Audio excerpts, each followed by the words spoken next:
Welcome to Most Loved Wrestling, a place where wrestling is most loved. It's Money in the Bank this weekend, and we all got our ideas about who should be winning championships and who should be walking out the next Mr. and Mrs. Money in the Bank, me included. And I want to share my thoughts about what I think is most likely to happen in Toronto, but I find it very difficult to gather my thoughts when my viewers haven't liked my video, so do that. Subscribe to my bullshit, most definitely do that. And while you do me that favor, do yourself a favor, hit the notification bell. That way you won't miss a single upload from yours truly. And it helps with the algorithm. So if you like what I'm doing and you believe that the world deserves to bear witness, then this is how you make it happen. Now I want to set the record straight. I'm always wrong. So if you have any ideas of watching me, then go in and find in a betting shop and put in your money on what I say. Don't play yourself.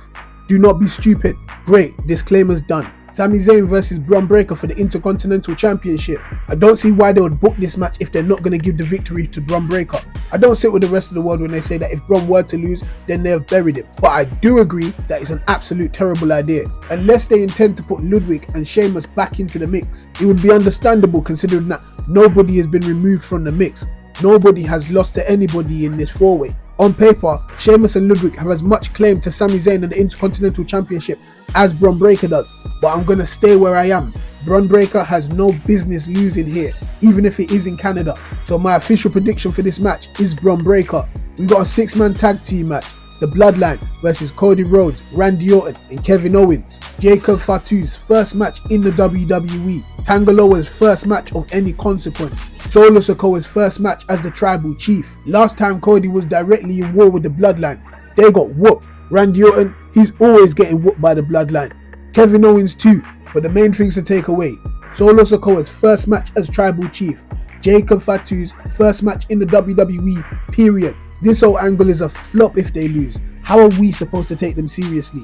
Solo can't win a match? No. As far as I know, Vince is not back in power.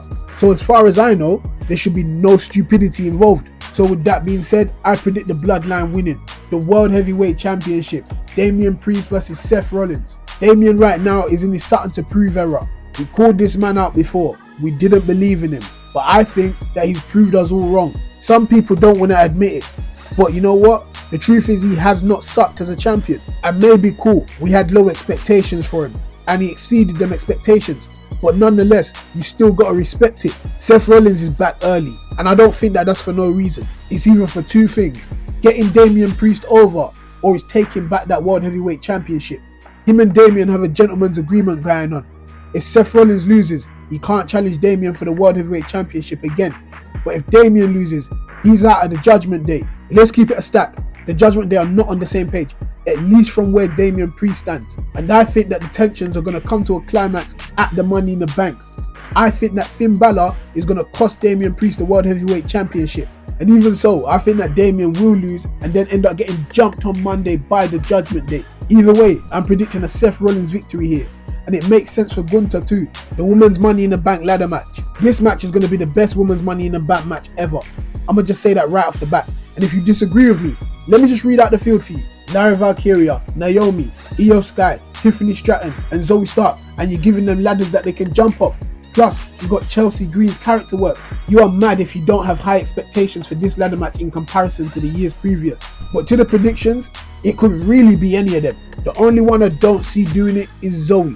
She deserves accolades. I've said that before, but I just don't see it happening. I want Chelsea Green to win. I've been very vocal about that. However, I feel that the WWE is going to be gun shy and play it safe with Io Sky, Naomi or Tiffany Stratton. But not one of them need the Money in the Bank briefcase in order to get themselves into a main event slot.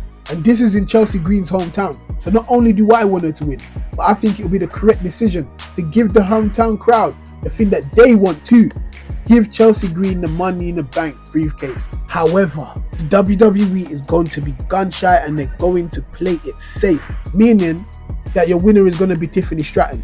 In my prediction. It's not a bad idea though. I'm happy either way. You know I'm always subscribing to Tiffy Time. Especially when you think about the storyline coming into SummerSlam. With her cozying up to the #1 contender and Queen of the Ring, Nia Jax. Last but not least, the men's Money in the Bank ladder match. Okay, so let's see here. Carmelo Hayes, he's on SmackDown. Cody Rhodes is not getting cashed in on, nor is The Rock, nor is Roman Reigns. You can rule Melo out. Andrade, excellent talent. Sorry, but no. Chad Gable, he'll be a good Money in the Bank, but he's still dealing with the Alpha Academy, and I don't know for sure that the Wyatts are done with it. I feel like he's got enough on his plate. Giving him the Money in the Bank is just overbooked. LA Knight, yeah! He's got Logan for the United States title at SummerSlam in Ohio. So LA, if by some miracle you happen to see this, Logan's not letting you climb that ladder, buddy. And speaking of people not allowing others to climb ladders, Drew, you dimwit, you know you can't announce your next move to CM Punk. He's just gonna come and intercept it. Like, have you learned nothing? So I got to tell you, just like LA Knight, yeah, CM Punk is not letting you climb that ladder either. Which leaves one guy who sells all the merchandise. One guy who you run the risk of burying if you do not pull the trigger now. It's time. There has been too many failed attempts at single success. Even though it's kayfabe, it matters. And Triple H knows that. So unless Solo is a true, natural born hater, then I predict that Jey Uso is going to be the winner of the men's Money in the Bank briefcase. Well, that's all I got for you. Thanks for listening to my bullshit. Don't forget to leave a like. Remember to subscribe and leave your thoughts in the comment section down below.